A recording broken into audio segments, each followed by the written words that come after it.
Good Thursday morning, everyone. Hope yours is going well.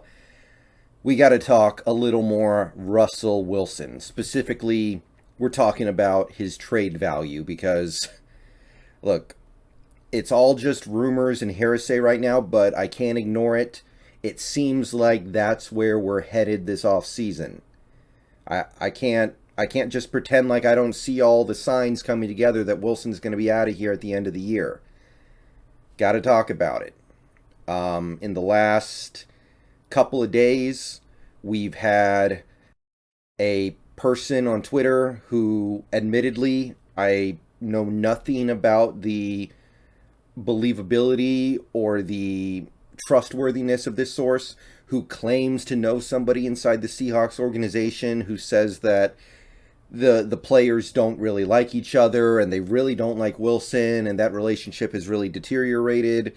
And look, I'm not going to bet my house. I'm not going to bet the farm on anonymous sources and random people on Twitter who claim to know somebody who knows somebody. But it's believable, right? Maybe it's not credible, but it's believable. It's at least worth looking at and thinking, yeah, maybe, could be. It would line up with some of the stuff you're seeing on the field.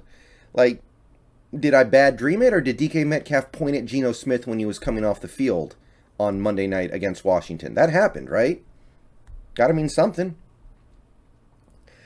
And then you had this yesterday from Adam Schefter with regards to a Philly Eagles and Russell Wilson trade. Now, to be clear, Adam Schefter is not working with a source when he says this. He's not got some inside information.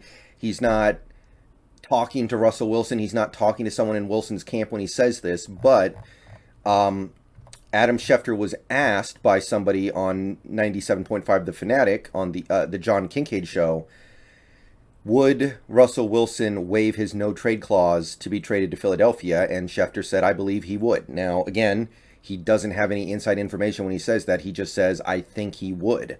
He's probably working off the tiny little scraps of information he's able to get. And Adam Schefter is usually one of the best in the business. So if he says this, there's some reason to believe it. So it seems like this is where we're headed right now. It seems like there's off the field drama. There's obviously on the field problems.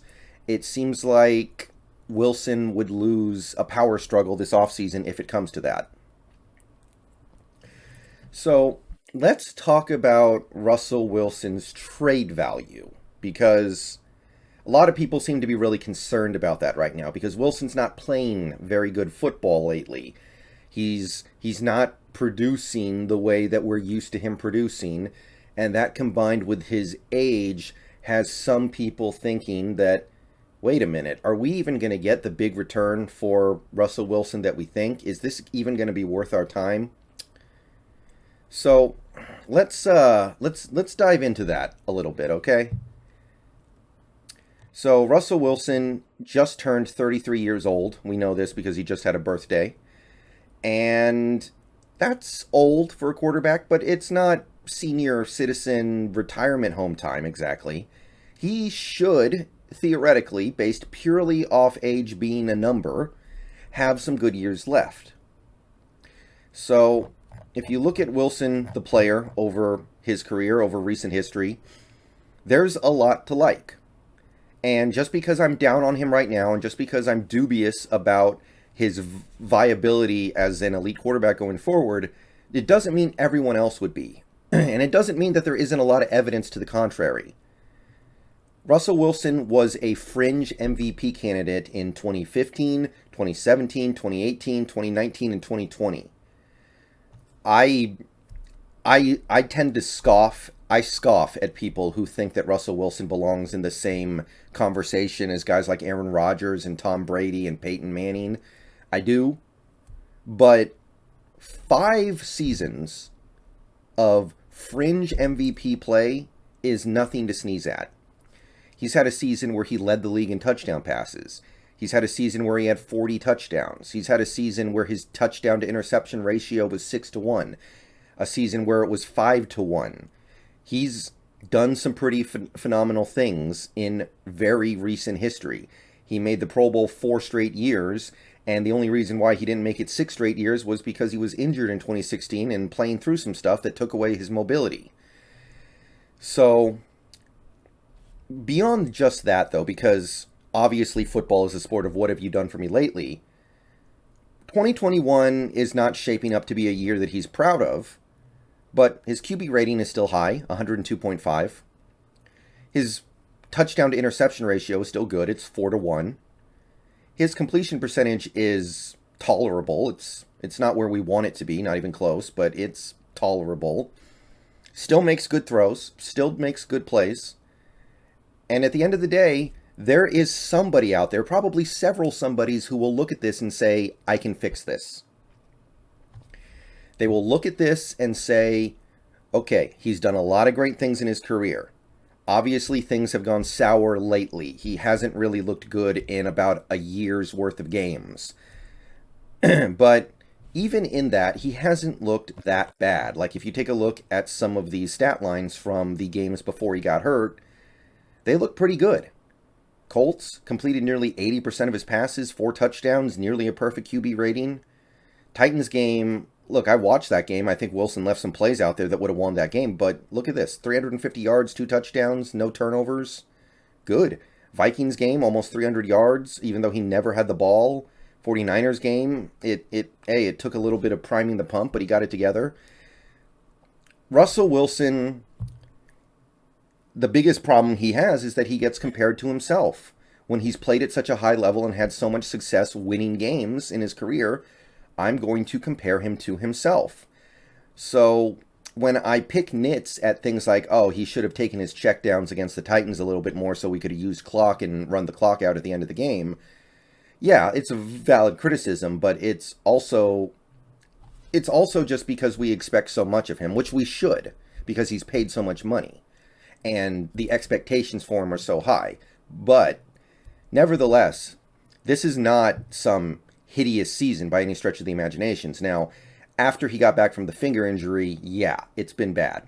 He was terrible against Green Bay, mostly really bad against Arizona, and even though the stat line looks pretty, we all know that he was not good against Washington. I think I have eyes. You know, I know how to watch a football game and see that he didn't have it. Did not have it. And this is a great example of how the box score can tell the biggest lies. So, nevertheless, though, the box score is still relatively pretty. He's played more good games than bad games this year, and I think we need to remember what a franchise quarterback, or even the potential of getting a franchise quarterback, is worth to any NFL team that doesn't have one. And in order to do that, I want to take a look at a trade that happened in this most recent offseason. So keep in mind everything I just said going forward. Russell Wilson, yes, he's old. Yes, he's past his prime. Yes, there are some things that he used to be able to do that he doesn't do anymore. There's some stuff here that is concerning. But if Russell Wilson was having a perfect season, if Russell Wilson was completely beyond reproach, then he wouldn't be on the trade block, period. The only reason why teams might have a chance to trade for him is because he's going through some things, the team isn't winning, and he's having some problems. So with that in mind, take a look at this. Carson Wentz trade happened last offseason. Talked about this a little bit in stream earlier, but let's take a look at what the Eagles got when they sent Carson Wentz to the Colts. A 2021, so an immediate third-round draft pick, and a 2022 conditional second-round pick. Now, that second-round pick is likely to turn into a first-round pick. So unless Wentz gets hurt in the next game and doesn't play again this season, I think it's pretty much guaranteed that the Eagles will get the first-round pick. So immediate third-round pick, year-long wait on what will almost certainly now be a first-round pick. So in NFL nomenclature, in the world of football, teams generally say that a pick loses a round of value for every year you push it out. So a a first round pick in a year becomes like the value of a second round pick now. So basically the Eagles got a third round pick and a second round pick in immediate value. Now let's look at this trade chart right here. This is a trade chart that a lot of teams use to determine the raw value of a draft pick. So let's take a middling-ish third round pick, like let's say it's around here, worth 190 points, and then a middling-ish, maybe slightly below middling-ish second round pick, like here, that's about 400. So you add that together, that is 600 points of value. 600 points of value equals one bottom rung first round pick. Okay? So the trade haul that the Eagles got for Wentz is approximately equivalent to a bottom end first rounder or a top end second rounder. I think that is probably the most reasonable way to look at it. Now, with everything I just said, let's take a look at what the Colts were trading for when they got Carson Wentz. Well, age is the first big thing. Carson Wentz was 28 when he was traded for. So he's a good deal younger than Wilson. Okay, 5 years younger. That is a big deal.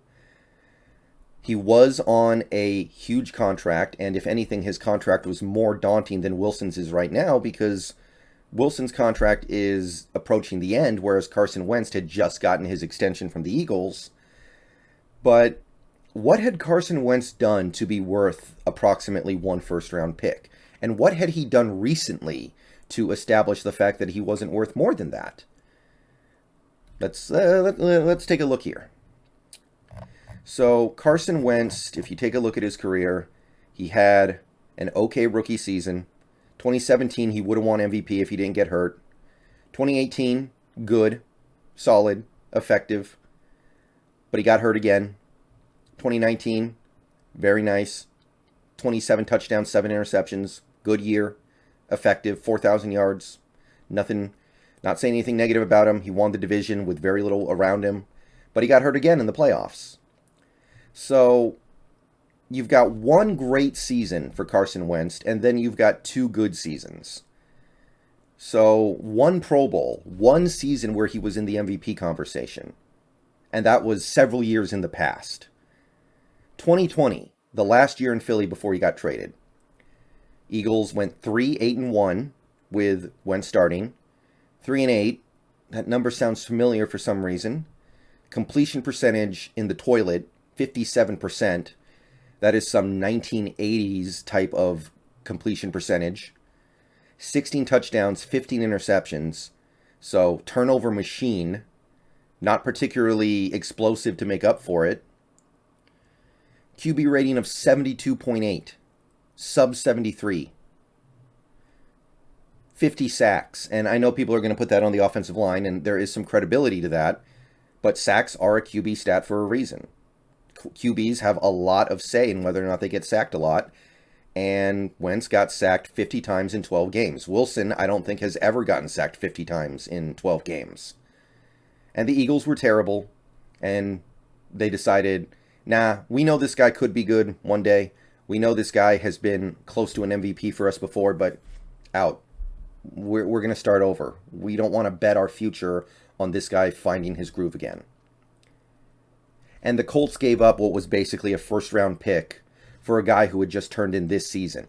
Carson Wentz was legitimately the worst starting QB in the league for a good stretch of 2020. He wasn't winning games. He wasn't putting up numbers. He wasn't efficient. He wasn't protecting the ball. Nothing. And look, people made excuses for him. It's the offensive line. It's the wide receivers. It's all these other things.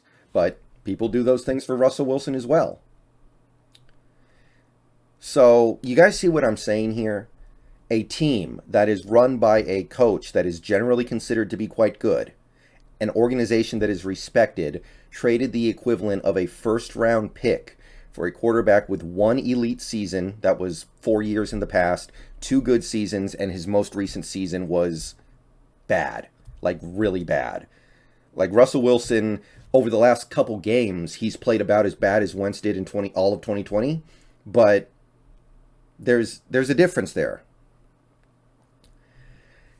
So you put it all together. You add in the fact that Russell Wilson is much more of a ticket seller than Carson Wentz could ever be. You add in the fact that Wilson has things in his trophy case like a Super Bowl title, which Carson Wentz technically does have, but he was in a hospital bed when his team won that ring. You add in all these things. You add in the much bigger track record of Wilson's success. You add in the fact that he is coming off 2020, where he can still lean on a 2020 where he did have 40 touchdown passes. He can lean on a 2021 where his numbers are still not bad. They're just, you guys know. He can lean on the fact that a lot of the bad play this year could be blamed on his injury. You can lean on the fact that he's only been injured significantly once in his career, whereas Carson Wentz makes a yearly tradition of it. Russell Wilson should be worth, at minimum, 2 first-round picks. And I'd say 2 good first-round picks. If Carson Wentz, after 2020, was worth 1 low first-round pick, then I say that Russell Wilson should probably be worth 2 good first-round picks plus a little bit more. And final thing to consider, last year was one of the greatest QB classes of all time. Trevor Lawrence, the next Peyton Manning. Justin Fields, hyped. Zach Wilson, hyped. Mac Jones, hyped. Trey Lance, hyped. It was supposed to be a beautiful time to need a quarterback. And the Colts still decided, nah, we're going to give up the equivalent of a first-round pick for Carson Wentz. This year's draft, I'm not seeing it. We don't have the QBs.